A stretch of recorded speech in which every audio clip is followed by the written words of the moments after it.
कुंभ स्नान शरीर की शुद्धि के लिए 4 स्नान महत्वपूर्ण माने गए हैं।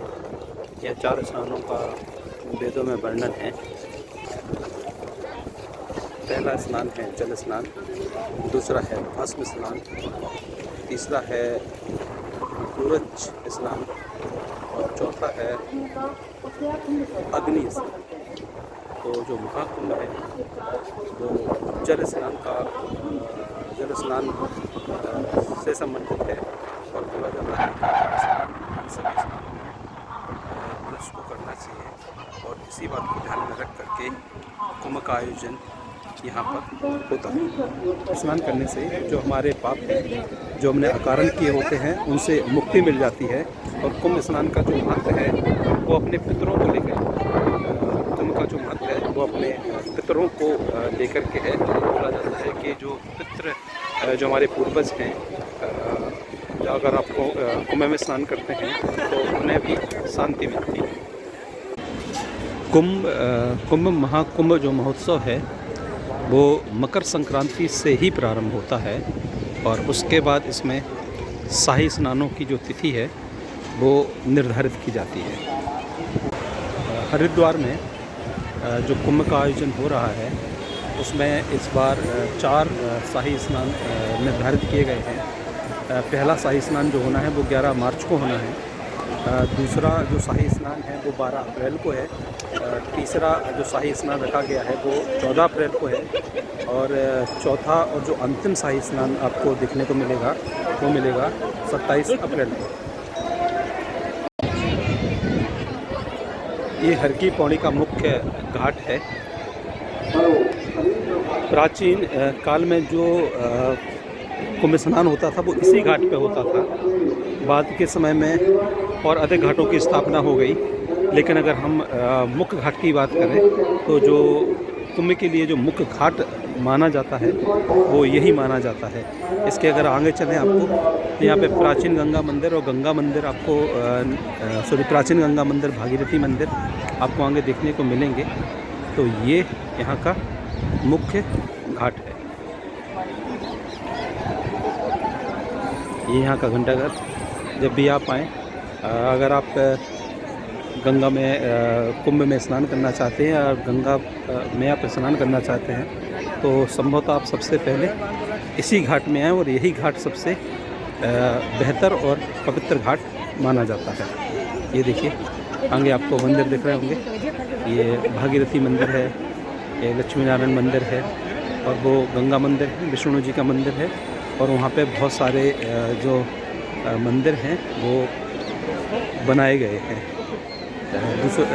श्रद्धालुओं को समर्पित करते हुए। तो आप जब भी यहाँ पे आएँ तो आप इसी घाट पे स्नान करें। ये जो आपको आगे सामने दिख रहा होगा इसका नाम है ब्रह्म कुंड। अगर इसको हम देखें प्राचीन काल में, अगर हर की पौड़ी ब्रह्म कुंड नामक स्थान ही था। अगर हर की पौड़ी जो है वो उसमें ब्रह्म कुंड नामक स्थान ही था। बाद में इसका नाम हर की पौड़ी पड़ा। हर की पौड़ी जो नाम पड़ा था वो जो शासक थे विक्रमादित्य, उनके भाई के नाम पर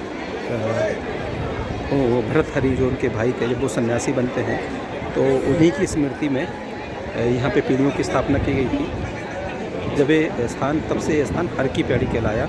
अगर महाभारत काल में हम देखें तो यही स्थान ब्रह्मकुंड के नाम से जाना जाता था। शरीर शुद्ध होता है।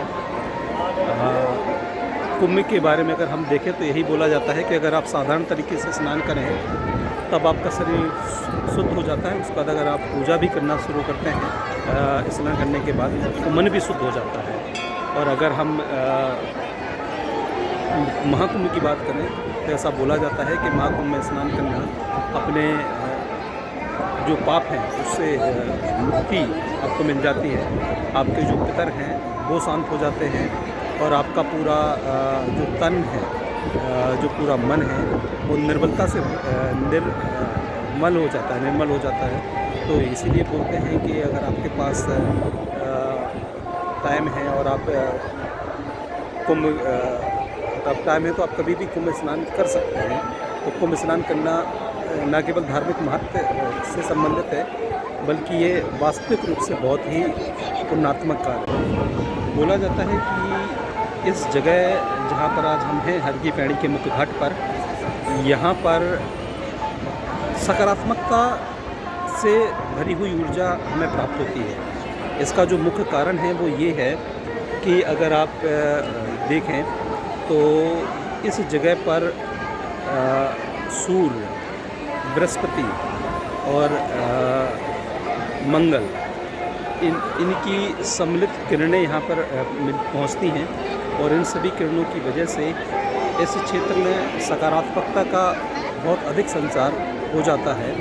और इस समय पर ये तीनों की अगर आप प्रकाश पुंज देखें तो इसी हरकी पौड़ी पर प्राप्त होता है। और ये लगभग 14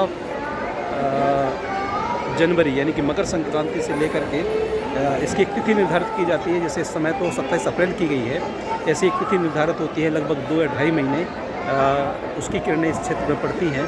तो बोला जाता है कि इसलिए इस जगह पर वैज्ञानिक रूप से, खगोलिक रूप से या वैज्ञानिक रूप से भी स्नान करना हमारी जो शरीर है उसके लिए आवश्यक है, अच्छा होता है। अगर हम किरणों की बात करें तो ये बोल सकते हैं कि जो हमारा शरीर है वो पंचतत्व से मिलकर बना हुआ है। उसमें ब्रह्मांड के सारे तत्व समाहित हैं। तो प्रत्येक ग्रह के जो गुण हैं वो हमारे शरीर को प्रभावित करते हैं। इसी के आधार पर राशियों का निर्धारण किया गया है और इसीलिए बोला जाता है कि आप कुंभ में यहाँ पर स्नान करें तो उसका प्रत्यक्ष प्रभाव आपके जीवनचर्या पर, आपके नैतिकता पर और आपके आगामी जीवन पर पड़ता है। इसलिए अगर खगोलिक दृष्टि से देखें तब भी यहाँ पर स्नान करना अच्छा है। और अगर शारीरिक दृष्टि से देखें तो ये बिल्कुल सत्य है कि हमारा शरीर जो कि पंच तत्वों से बना हुआ है वो फ़ायदा देता है, पंच तत्व से बना हुआ है।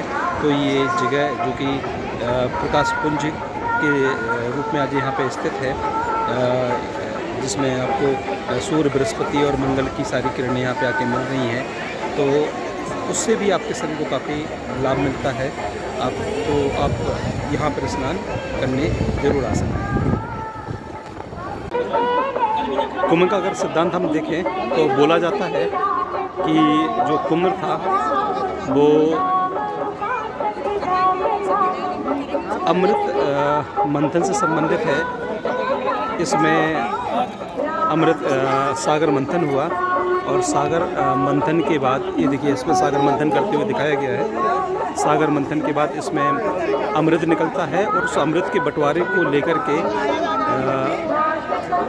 असुर और देवों के बीच में एक झड़प हो जाती है और उससे कुछ बूंदें 4 जगह पर गिरती हैं, 4 बूंदें 4 जगह पर गिरती हैं और उसके साथ ही कुंभ जो है वो प्रारंभ होता है। 4 बूंदें आपकी गिरी थी, एक यहीं पे गिरी थी हरिद्वार में, दूसरी गिरी थी प्रयागराज में, तीसरी गिरी थी आपके क्षिप्रा नदी के तट पर उज्जैन में और चौथी आपकी गिरी थी नासिक में। तो ये वही सिद्धांत इसमें पेंटिंग के माध्यम से दिखाया गया है, जिसमें सागर मंथन और सागर मंथन के बाद ये मोहिनी अवतार दिख रहा है आपको विष्णु जी का। उसके बाद मोहिनी अवतार के बाद अमृत जो कलश था उससे बूंदें गिरी और यहाँ पर कुंभ का आयोजन होना शुरू होता है। सामने ये जो दृश्य दिखाया गया है वो ये दिखाया गया है कि जब सागर मंथन के बाद विष निकल के सामने आया था, विष निकला था, तो बोला जाता था कि वो विष कौन पिएगा। तब बोला जाता है कि महादेव को मनाया गया और उन्होंने विष का पान करा और उसके बाद उनका जो शरीर था, ये आप देख रहे हैं शरीर था, वो नीला पड़ गया और यहाँ से वो नीलकंठ कहलाए। तो ये जो चित्र हरकी पौड़ी में जो दिखाया गया है वो यही दिखाया गया है।